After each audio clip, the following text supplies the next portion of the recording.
虽然我本身非常喜欢马来西亚，我的先生甚至把马来西亚当作是第二个家，不过我并不想以称赞或是过度夸饰的方式去推广马来西亚，有些真心话还是必须要说。我相信有很多外国人来马来西亚观光，甚至有不少外国人是旅居马来西亚的。这里的美食美景常常在外国备受关注，不过也有不少缺点让人感到匪夷所思。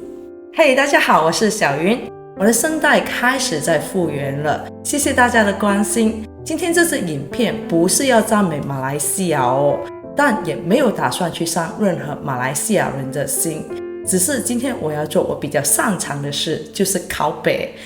贝我们在这里不适应的地方。看完这支影片，如果你认同我们拷贝的点，欢迎你在下方留言说说你的看法。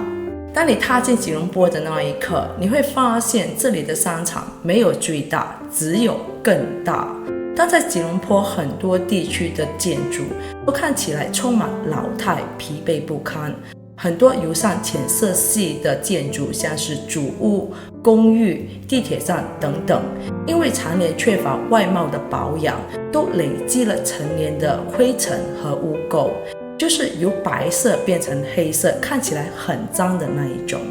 马来西亚人不是不会建筑保养哦，也不是不懂得建筑哦。你看看这里的商场、寺庙、回教堂等等，都非常非常漂亮。有些室内的装潢甚至称得上豪华和精致，那为何居住的建筑和商店却如此糟糕呢？这对城市外貌的影响让我们感到非常可惜。吉隆坡的生活步调对于我们来说是很紧凑的，无论在哪里都会听到车的声音，看到摩托车乱闯，路边艺术表演者的音乐声等等。最让我们感到紧张的是这里的交通，尤其是摩托骑士，他们真的没有在管交通规则，不管在什么地方、什么时间段，他们都在马路上乱闯。人行道在吉隆坡好像存在，又好像根本不存在，因为很多时候你会看到人们根本没有在等人行道的红绿灯，就用 Malaysian style 过马路，甚至在高速公路上也可以看到有人轻松的在过马路。但对于我们来说， Malaysian style 过马路真的非常非常危险。到现在我们每次过马路都会紧张，因为我们不知道那些车主会不会忽然加速，或是会不会突然间有一辆摩托冲出来。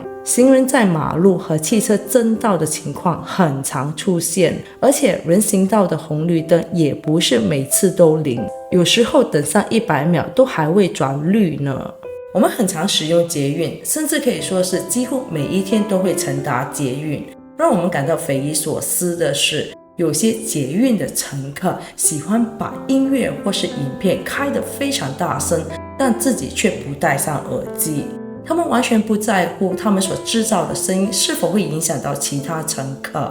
有些甚至还会在捷运的车厢里打太极。对于这一点，我们完全看不懂，也不明白。但最让我们感到佩服的是马来西亚人的忍耐度，因为即便旁边的乘客把音乐或影片播得非常大声，他们都不会对这位乘客说些什么或是做些什么。这些事情如果发生在荷兰，这位乘客早已被其他乘客投诉，甚至还有可能被赶下车哦。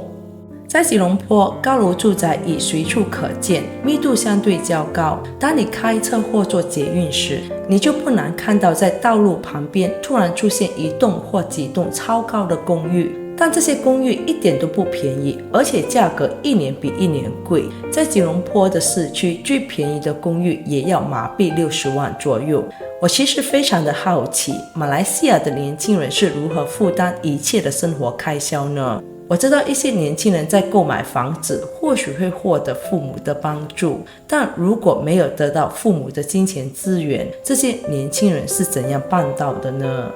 我们会有这些疑惑，是因为马来西亚的生活成本越来越高，在这里有些物品的价格和荷兰物品的价格差不多贵。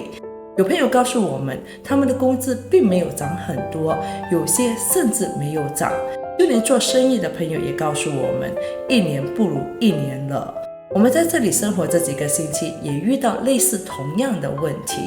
就像我们一日三餐都在外解决，长期下来，其实累积的花费也不便宜，就和我们在荷兰的消费差不多一样，而且钱花得非常快。当然，你也可以说马来西亚的生活品质不错，住在这里非常方便。但就像我所说的，如果整体的薪资没有在涨，那我不懂为什么物价要涨得那么多呢？对吧？还有的就是这里的银行程序非常的繁琐，我们每次去银行处理一些小小的事情都要花上1-2个小时的时间，而且他们的 paperwork 还真的很多，每次去处理一些小事都要签一些文件。我们最近遇到最简单的事情就是更换银行卡，但我们还是要亲自跑银行一趟，因为他们无法直接把银行卡寄到我们家中。